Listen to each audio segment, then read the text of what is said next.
दोस्तों, आपने भी सपना देखा होगा कि एक दिन करोड़पति बनेंगे, लेकिन अक्सर ऐसा लगता है कि उसके लिए पूरी जिंदगी बहुत ज्यादा मेहनत और हसल करना पड़ेगा।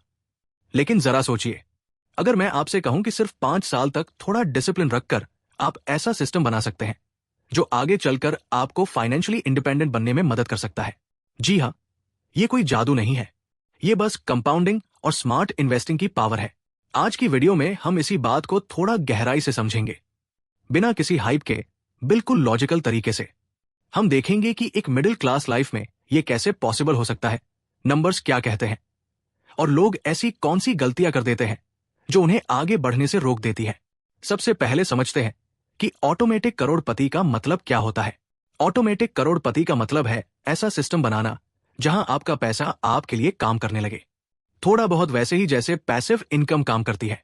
आप अपनी जॉब करते रहो, फैमिली के साथ टाइम स्पेंड करो, लेकिन आपका पैसा बैकग्राउंड में धीरे धीरे बढ़ता रहे। इसके पीछे 3 मुख्य चीजें काम करती है। पहली है कंपाउंडिंग। कंपाउंडिंग का मतलब है पैसा अपने आप और पैसा बनाता है, जैसे पहाड़ से नीचे लुढ़कता हुआ एक छोटा सा स्नोबॉल धीरे धीरे बड़ा होता जाता है। शुरुआत में ग्रोथ धीमी लगती है, लेकिन समय के साथ इसकी स्पीड बढ़ने लगती है। दूसरी चीज है डिसिप्लिन सेविंग, यानी हर महीने एक तय रकम बचाना, चाहे मार्केट ऊपर हो या नीचे, अच्छी खबरें हो या बुरी। तीसरी चीज है ऑटोमेटिक इन्वेस्टिंग, यानी एसआईपी के जरिए हर महीने पैसा अपने आप इन्वेस्ट हो जाए, ताकि आपको हर बार मैनुअली डिसाइड ना करना पड़े। अब इसे एक रियलिस्टिक एग्जाम्पल से समझते हैं।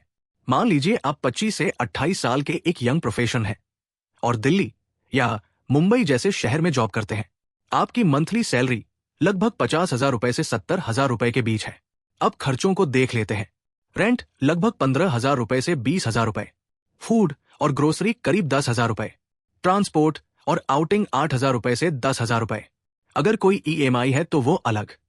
इन सब के बाद मुश्किल से 10,000 रुपए से 15,000 रुपए ही बचता है।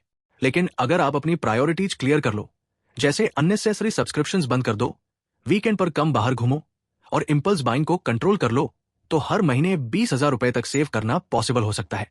शुरुआत के 6 से 12 महीने थोड़ा मुश्किल लग सकता है, लेकिन ये टेम्परेरी होता है, क्योंकि यंग एज में अक्सर सैलरी भी धीरे धीरे बढ़ती रहती है। अब सवाल आता है कि इस सेविंग को कहां इन्वेस्ट किया जाए। अगर आप इसे सिर्फ बैंक एफडी में रखेंगे तो ज्यादा फायदा नहीं होगा, क्योंकि अभी जनवरी 2026 के डेटा के हिसाब से इन्फ्लेशन करीब 2.75% के आसपास है।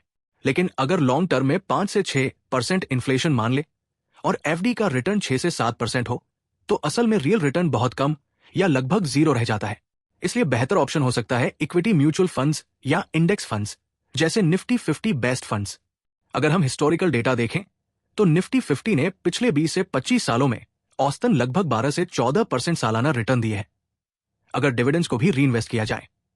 शॉर्ट टर्म में मार्केट में उतार चढ़ाव जरूर आता है, लेकिन लॉन्ग टर्म में इंडिया की ग्रोथ स्टोरी के साथ ये अच्छा परफॉर्म करता है। अब थोड़ा नंबर से समझते हैं। मान लीजिए आप हर महीने 20,000 रुपए की एसआईपी करते हैं और औसतन 12% रिटर्न मान लेते हैं। 5 साल में आपका कुल इन्वेस्टमेंट होगा लगभग 12 लाख रुपए, और इस पर कंपाउंडिंग के साथ आपका कॉर्पस लगभग 16 से 17 लाख रुपए तक पहुंच सकता है। यानी सिर्फ कंपाउंडिंग से लगभग 4 से 5 लाख रुपए एक्स्ट्रा बन सकते हैं। अब जरा इमेजिन कीजिए कि 5 साल बाद आप इन्वेस्टिंग कम कर दें या रोक दें और पैसे को बस कंपाउंड होने दें। अगर कुल 15 साल का टाइम देखें, यानी 5 साल इन्वेस्टिंग और अगले 10 साल सिर्फ कंपाउंडिंग, तो ये कॉर्पस आसानी से 50 लाख रुपए से ऊपर जा सकता है। और अगर आप लगातार इन्वेस्ट करते रहें तो ये 1 करोड़ रुपए के आसपास या उससे भी ज्यादा पहुंच सकता है। ये कोई सपना नहीं है, ये बस मैथ और एसआईपी का फॉर्मूला है। रियल लाइफ में नंबर थोड़ा ऊपर नीचे हो सकते हैं, क्योंकि मार्केट बदलता रहता है, लेकिन दिशा यही रहती है।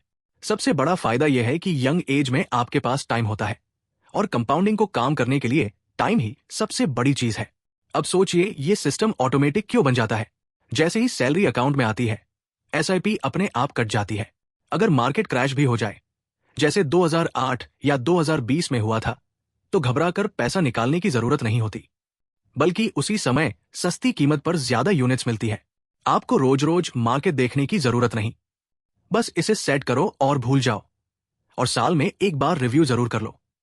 अब बात करते हैं उन गलतियों की जो लोगों को ऑटोमेटिक करोड़पति बनने से रोक देती है। पहली गलती है लाइफस्टाइल इन्फ्लेशन।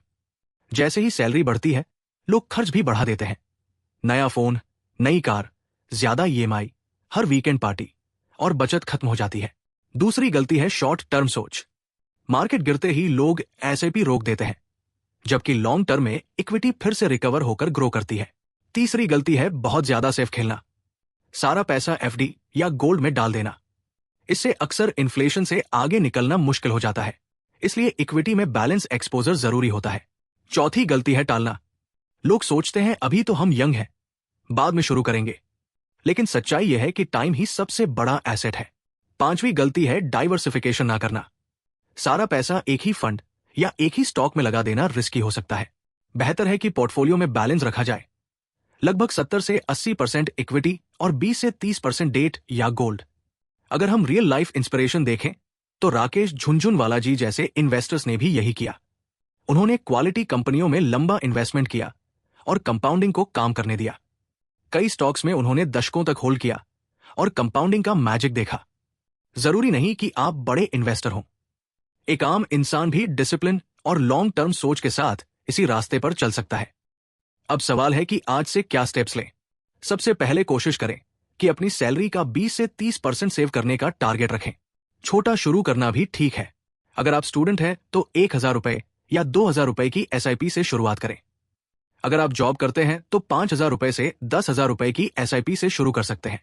हर साल अपना पोर्टफोलियो रिव्यू करें और जैसे जैसे सैलरी बढ़े वैसे वैसे एसआईपी को 10 से 20% तक बढ़ाते रहें।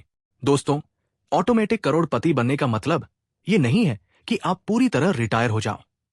इसका असली मतलब है फाइनेंशियल फ्रीडम, यानी आपके पास ऑप्शंस हो। आप चाहे तो कम काम करें, अपने पैशन को फॉलो करें और फैमिली के साथ ज्यादा समय बिताएं।